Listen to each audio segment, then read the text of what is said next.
Hello everyone, welcome to my channel. तो guys, part 13 की starting में हम देखते हैं कि मॉम डैड इस बात से परेशान होते हैं कि फ़हा अभी तक घर वापस क्यों नहीं आई है, कहीं उसके साथ कुछ हो ही ना गया हो। तो यहाँ पर डैड मॉम को टेंशन ना लेने के लिए कहते हैं कि अगर कोई प्रॉब्लम हुई होगी तो वो फिर हमें खुद ही कॉल कर लेगी। हॉस्पिटल में फूम फिर आ गया होता है और आते ही वो ये पे गुस्सा करने लगते हैं कि तुम्हारी वजह से मेरी मॉम हॉस्पिटल पहुंची हैं। ये उसे कहती है कि मैंने मॉम को कुछ नहीं कहा, ये सारा किया धरा फ़हा का है। ग्रैंड माँ एंड थाई को भी ये पे ही बिलीव था कि ये ऐसा नहीं कर सकती। अब ये तो फिर इमोशनल होती हुई साइड पे चली जाती है। मेड्स खुद हैरान होती हैं कि थोड़ी देर पहले ये हमारे साथ ही वो इतनी जल्दी भला मैडम को क्या नुकसान पहुंचाती। उन्हें भी यकीन था कि ये सारा किया धरा ज़रूर फ़हा का ही होना है। ग्रैंड माँ ये को तसल्ली देती हैं कि तुम्हें फूम की वजह से परेशान होने की ज़रूरत नहीं है, हमें तो तुम पे यकीन है, सो तुम उसको लेकर ज़्यादा मत सोचो। इधर डॉक्टर डैड एंड फूम को बता रहे होते हैं कि पेशेंट की हालत काफ़ी सीरियस है, फिलहाल उनके होश में आने के कम ही चांसेस हैं। अब जब तक उन्हें होश नहीं आना था तब तक ये वाला मसला तो हल नहीं होने वाला था। ये मॉम के लिए उनके पास रुकने का डिसाइड करती हैं, बट फूम उसे वहाँ से जाने के लिए कह देता है। तो ग्रैंड माँ भी फिर गुस्से में खुद ही ये को लेकर जाने लगती हैं कि इसे इस पे आखिर बिलीव क्यों नहीं आ रहा है। अब खैर फ़िलहाल तो ये ने ग्रैंड माँ से इजाज़त ले ली होती है कि मैं आज रात अपनी फ्रेंड के घर में स्टे करूँगी। सो फिर नेक्स्ट सीन में हम देखते हैं कि ये अब डुएन के घर आ गई होती है। डुएन यहाँ पर नोट करती है कि आज ये काफ़ी सैड सैड है, बट वो उससे बहुत हिम्मत करने के बाद भी अपनी सैडनेस का रीज़न नहीं बता पाती। घर पर फ़हा के पेरेंट्स ने अब पक्का डिसाइड कर लिया था कि अब हम किसी को भी तंग नहीं करेंगे और ना ही मनी के पीछे भागेंगे। वो बस अपनी लाइफ को अमन और सुकून से गुजारने का सोचते हैं। घर आते ही फ़हा की तबीयत बहुत ज़्यादा ख़राब हो जाती है एंड इसकी अलामात से मॉम डैड को पता चलता है कि ये तो प्रेग्नेंट है। बाकी प्रेगनेंसी टेस्ट करवाने से मज़ीद कंफर्म हो जाता है। अब तो फ़हा की हालत ही फिर ख़राब हो जाती है कि ये मेरे साथ क्या हो गया, इस तरह तो फूम मेरे हाथों से निकल जाएगा।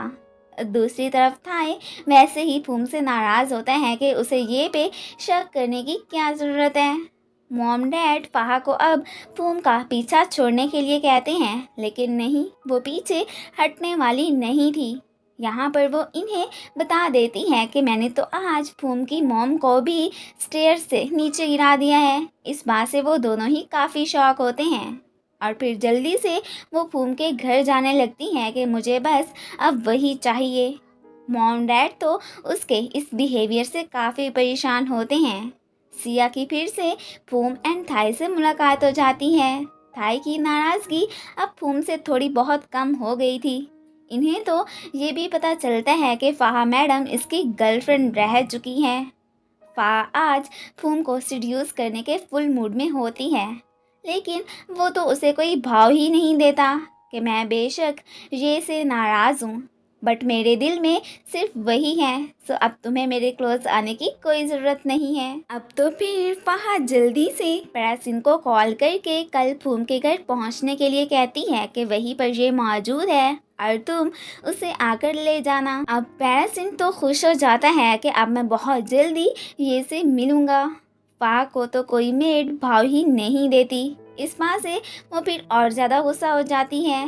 नेक्स्ट डे फूम के साथ साथ ये भी घर आ गई होती है। डुएन का इरादा थाई एंड ये के दरमियान रिलेशनशिप स्टार्ट करवाने का था और ख़ुद वो तो इस बात से ही अनजान थी कि एक्चुअली में थाई तो उसे ही लाइक करता है।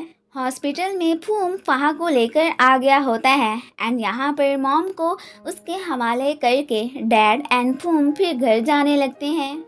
दूसरी तरफ मॉम डैड के पास घर पर सिया आ चुका होता है और जब यहाँ पर उसे पता चलता है कि फ़हा उसकी वजह से प्रेग्नेंट है, वो तो इस बात से काफ़ी ज़्यादा शॉक होता है।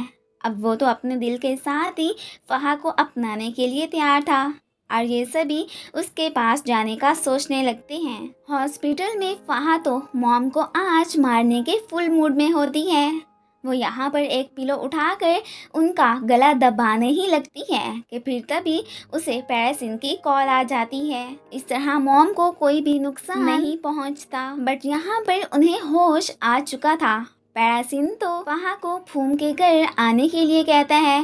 अब इन दोनों के दरमियान होने वाली सारी बातें मॉम सुन लेती हैं कि ये खड़ूस ये को नुकसान पहुंचाने वाली है। फ़ा तो अब फिर जल्दी में वहाँ से चली जाती है। घर पर ये की कंडीशन काफ़ी ख़राब होती है। उसे तो यहाँ पर शक होने लगता है कि कहीं मैं प्रेग्नेंट तो नहीं हूँ, और वो तो अब इस घर से जाने का ही प्लान बना लेती है। मॉम जल्दी से अब फूम को कॉल करती हैं एंड उसे सब बता देती हैं कि मुझे फ़हा ने धक्का दिया था, ये ने नहीं। एंड साथ में उसे जल्दी से घर जाने के लिए भी कहती हैं कि ये की जान खतरे में है।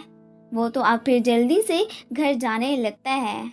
इधर ये लोग ये को प्लान के अकॉर्डिंग पकड़ने के लिए पहुँचे होते हैं। अब फिर वहाँ पर सारी फैमिली इकट्ठी हो जाती है। फूम भी यहाँ आ चुका था और वो सबको कंफर्म कर देता है कि मॉम की जान लेने की कोशिश करने वाली फ़ा ही थी। अब इससे पहले कि वो उसे पुलिस के हवाले करते, यहाँ पर फ़हा के मॉम डैड आ जाते हैं और वो पूरी फैमिली से अपोलोजाइज़ करके फ़ा को फिर वहाँ से लेकर जाने लगते हैं। अब तो फूम ने पूरी फैमिली को ये के ट्रूथ बताने का डिसाइड कर लिया था। वो सबको वेट करने का कहकर ये को साइड पे लेकर जाता है। उसका इरादा डू एन को यहाँ पर बुलाने का था। ये उसे ये सब करने से मना करती है कि अभी इस सब का टाइम नहीं है, सो तुम रहने दो। लेकिन फूम फिर भी जल्दी से थाई को कॉल करके डू एन को घर लेकर आने के लिए कह देता है। एंड साथ में उसने सोच लिया था कि वो अब डू एन को भी ये बता देगा कि अब वो जस्ट ये को ही लाइक करता है एंड फिर उससे ब्रेकअप कर लेगा।